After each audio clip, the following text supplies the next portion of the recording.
నమస్తే రమగారు. నమస్తే జయ. రమగారు, పిల్లలు ఏం చేసినా ఎలా ఉన్నా తల్లిదండ్రులకు అద్భుతం అమోఘం. పిల్లల్ని చూసి మురిసిపోతూ ఉంటారు. అయితే మనం ఇంత ప్రేమిస్తూ ఉంటాం కదా, నాకు అనిపిస్తుంది ఒక్కొక్కసారి అబ్బమ్మ అమ్మకి నేనంటే ఎంత ఇష్టం, లేకపోతే మా నాన్నకి నేనంటే ఎంత ఇష్టం.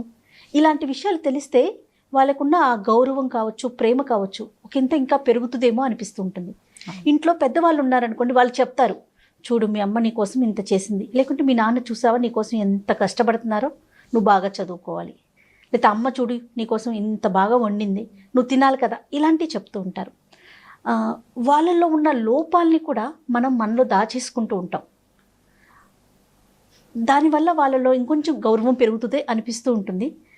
దీనిని మనం అసలు అంటే మన స్టోరీ మనది, మన ప్రేమ అనేది కాకుండా వేరే వాళ్ళ గురించి, ఇదిగో చూడు ఆ మదర్ ఇలా చేసింది, లేకపోతే వాళ్ళ ఫాదర్ ఇలా చేశారు అనే విషయం మనం పిల్లలకి చెప్తే బాగుంటుందేమో. దానికి సంబంధించి మీ దగ్గర ఏదైనా అంటే ఇలా చెప్పండి జయ, సో పిల్లలకి అర్థమవుతుంది, ఆటోమేటిక్గా మన వైపు కూడా టర్న్ అవుతారు, ఒకసారి ఆలోచిస్తారు అనే విధంగా. అంటే పిల్లలకి ఎలా ఉంటుందంటే, వాళ్ళు ఎదిగే క్రమంలో వాళ్ళ గోలే వాళ్ళది, కానీ పేరెంట్స్ని అర్థం చేసుకోవటం అది చాలా వయసు వచ్చేదాకా ఎవరికీ రాదు జయ. తెలీదు మనకి. మనం పిల్లలుగా ఉన్నప్పుడు అంతే, మన అమ్మలు పిల్లలుగా ఉన్నప్పుడు అంతే. పిల్లలకి తమ పరిస్థితి ఏమిటి, తమని పేరెంట్స్ ఎలా చూస్తున్నారు అనే విషయం మీద ఏం అవగాహన ఉండదు. వాడు ఏదో ఏడుస్తాడు, ఏదో అడుగుతారు పిల్లలు, వాళ్ళకి కావాల్సింది ఇవ్వటం, వాళ్ళకి అవసరం, వాళ్ళకి కొన్ని ఇష్టం లేనివి కూడా మనం చేస్తాం. పిల్లలు స్కూల్కి వెళ్ళడానికి ఇష్టపడరు, బలవంతంగా స్కూల్కి పంపిస్తాము. ట్యూషన్కి వెళ్ళమని ఏడుస్తారు, ట్యూషన్లకు పంపిస్తారు. ట్యూషన్లకు పంపిస్తామా, అక్కడి నుంచి ఇది నేను చదవను, అది నేను చదవను, నాకు అది ఇష్టం లేదు, ఇది ఇష్టం లేదు అంటారు. అయినా కూడా పిల్లల మంచి కోరి వాళ్ళ భవిష్యత్తు కోసం బాగుండాలి ముందు జీవితం అని ఒక ప్లాన్ ప్రకారం మనం పనిచేస్తాం. ఎవరంటే పిండి కొద్దీ రొట్టె, మన శక్తిని బట్టి, మన దగ్గర ఉన్నదాన్ని బట్టి కదా. ఇప్పుడు పెద్ద ఎత్తున ప్రయత్నం చేసే వాళ్ళ ప్రయత్నం ఒక రకంగా, చిన్న ఎత్తునైనా ఏదో రకంగా. మనం చూడండి, ఇళ్లలో పనులు చేసే వాళ్ళు కూడా పిల్లల్ని ఇంజనీరింగ్ చదివించిన వాళ్ళు రేపు ఎంతమంది కనపడుతున్నారు. మనం ఐఐటి గెలిచిన వాళ్ళు, తర్వాత ఎంసెట్లో హై ర్యాంకులు వచ్చిన పిల్లల్లో కొద్దిమంది పిల్లలు తండ్రులు ఆటో డ్రైవర్లు గాను, తల్లులు వాచ్మెన్లు గాను, తల్లులు మామూలు పని చేసుకునే వాళ్ళు గాను, ఐఐటి టాప్ ర్యాంకర్ పిల్లల్లో కూడా కొంతమంది బీహార్లోను అక్కడ చాలా చిన్న ఉద్యోగాల తండ్రుల తాలూకు పిల్లలు. అవునండి. ఇప్పుడు ఈ గెలిచేశాక పైమెట్లు ఎక్కిపోయాక వెనక్కి తిరిగి చూసుకునే వాళ్ళు, మా పేరెంట్స్, మా అమ్మ నాన్న లేదా మా అమ్మ ఎంత కష్టపడింది నా కోసం, ఈ లెవెల్కి నన్ను తీసుకొచ్చింది అనే జ్ఞానం అక్కడికి వచ్చాక తెలుస్తుంది.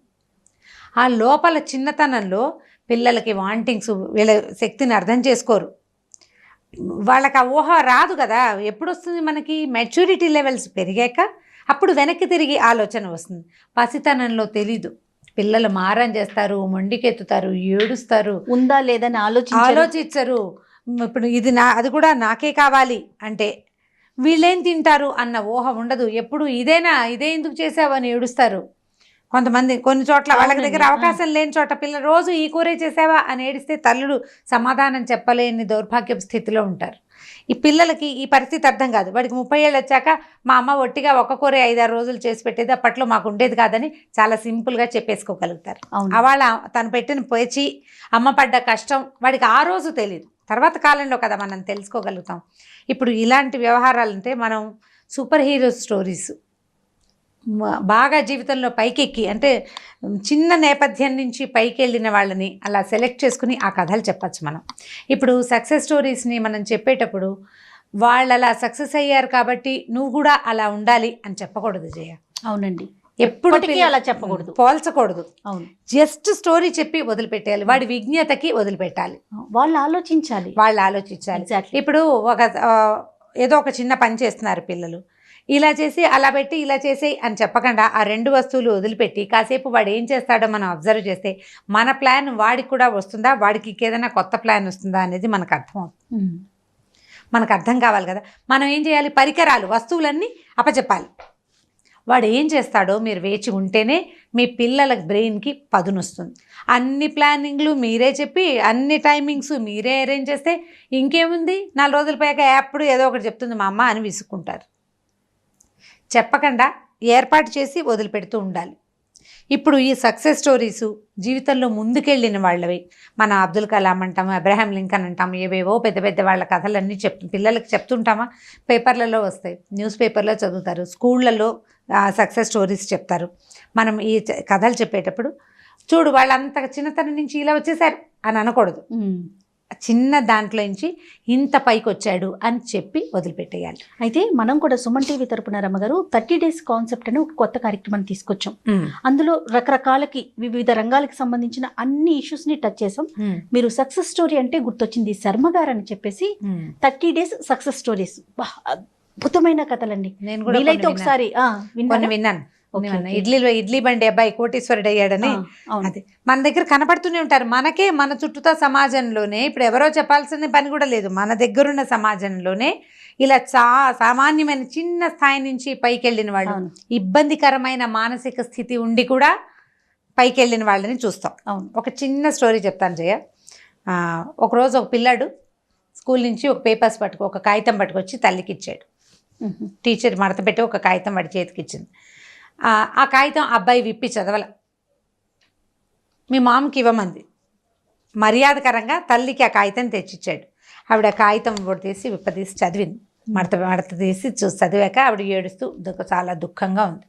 అయితే ఆవిడ కళ్ళనీళ్ళు పెట్టుకుంటుంటే పిల్లాడికి అర్థం కాలమ్మా, ఎందుకమ్మా ఏడుస్తున్నావు, నువ్వు ఎందుకు బాధపడుతున్నావు అని అడిగితే అమ్మే ఉందంటే, మీ టీచరు, మీ పిల్లాడు చాలా తెలివైన వాడు, మీ అబ్బాయికి సరిపడా టీచ్ చేసే టీచర్లు మా స్కూల్లో లేరండి, మీ పేరు చాలా బ్రైట్ కిడ్, అంత బ్రైట్ స్టూడెంట్కి మేము టీచ్ చేయలేము, ఇంత తెలివైన పిల్లాడిని ఇంకొంచెం పెద్ద స్కూల్లో, ఇంకొంచెం మంచి స్కూల్లో వేయమని రాసిందిరా టీచర్ ఎంత ప్రేమగా రాసిందోనని కళ్ళనీళ్ళు వచ్చినాయి నాన్న, స్కూల్ మారిపోదాం మనం, నీకు ఇంకా పెద్ద స్కూల్లో చేర్పిస్తాను, నువ్వు చాలా తెలివైన వాడివి అని చెప్పింది.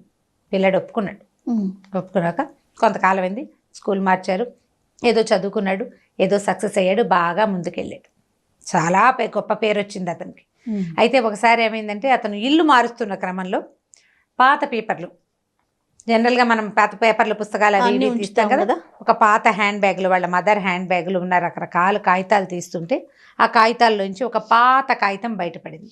అది అతను అన్ని కాగితాలు ఊడదీసి ఏ కాగితం మీద ఇంపార్టెన్స్ తెలుసుకోవాలి కదా, ఈ పేపర్ ఊడదీసినప్పుడు ఆ పేపర్లో, మీ అబ్బాయి చాలా తెలివి తక్కువ వాడు, వీడికి మేము టీచ్ చేయలేకపోతున్నాము, ఈ పిల్లాడిని స్కూల్లో నుంచి తీసేయండి దయచేసి, అసలు ఏ స్కూల్లోనూ చేర్పించదు, వీడు స్కూల్లో చదువుకి పనికిరాడు మీ పిల్లవాడు అని రాసి సంతకం చేసి ఉన్న ఒక నోట్ అతను దొరికింది. ఆ కాగితం ఎక్కడిది అని అతను చూసుకుంటే, అది చిన్నప్పుడు తనకి 10-12 ఏళ్ళు 11 ఏళ్ల వయసులో తనే వాళ్ళ అమ్మకి తెచ్చిచ్చిన కాగితం అని తన స్కూల్లో టీచర్ రాసిచ్చిందని అతనికి అర్థమైంది. టీచర్ రాసిచ్చింది, మీ పిల్లాడు పనికిరాడు, వాడికి చదువు అక్కర్లేదు, స్కూల్ అక్కర్లేదు, మార్చేయండి, స్కూల్ వద్దు, వీడికి స్కూల్కి పంపించద్దు, వేస్ట్ అని రాయబడి ఉన్న కాగితం. టోటల్గా మేము భరించలేము, ఎవరు భరించలేరు వీడిని రాసున్న కాగితం. వాళ్ళ అమ్మ అతనికి ఏం చెప్పింది, నువ్వు తెలివైన వాడివి, నీకు వేరే స్కూల్ కావాలి అని ఇంకో స్కూల్లో చేర్పించింది. ఆయన చాలా చాలా దుఃఖంగా, చాలా బాధ వచ్చేసింది అతనికి, ఎంతో ఏడుస్తూ డైరీలో రాసుకున్నాడు అనమాట. థామస్ ఆల్వా ఎడిసన్ అని నేను లోకం దృష్టిలో పిచ్చివాడిని, కానీ మా అమ్మ దృష్టిలో నేను హీరోని, ఇప్పుడు ప్రపంచం దృష్టిలో నేను మేధావిని. థామస్ ఎడిసన్ని స్కూల్ వాళ్ళు రిజెక్ట్ చేశారట.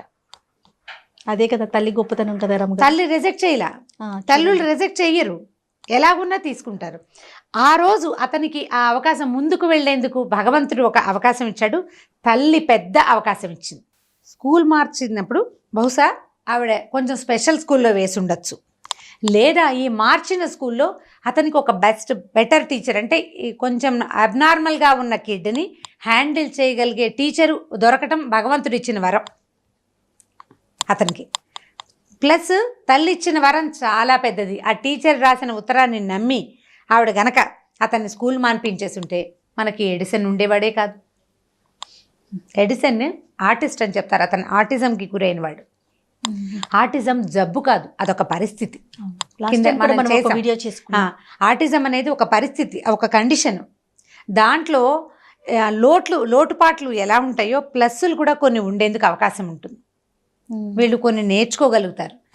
ఏది నేర్చుకోగలుగుతారో దాన్ని ప్లస్ చేసుకునేందుకు ప్రయత్నం చేయాలి పేరెంట్స్.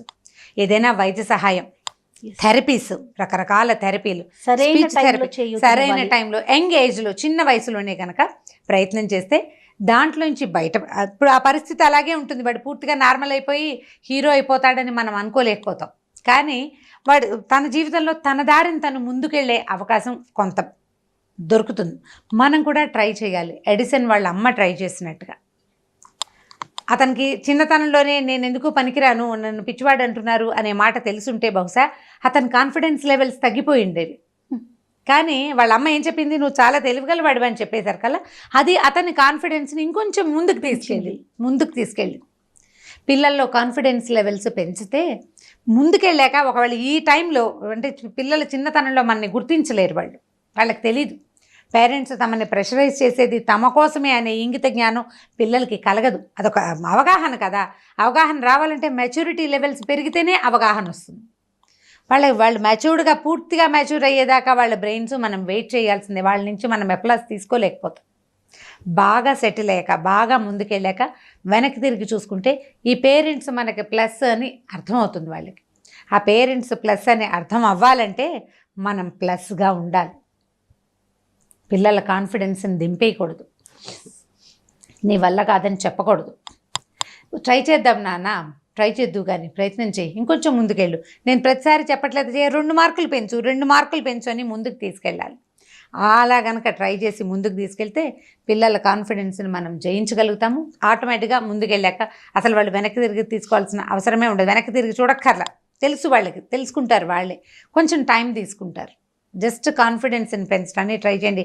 పిల్లల మానసిక స్థితులు కొంచెం సమస్యలు ఉన్నప్పటికీ కాన్ఫిడెన్స్ దిగిపోకుండా మాత్రం ఉంచాలి. మనం అది దానికోసం మనం హెల్ప్ చేయాలి పేరెంట్స్. అద్భుతం గారు, సూపర్.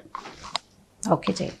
ఈ వీడియో కనుక మీకు నచ్చినట్లయితే లైక్ చేయండి, షేర్ చేయండి. మరిన్ని వీడియోస్ కోసం మా ఛానల్ని సబ్స్క్రైబ్ చేసుకోండి.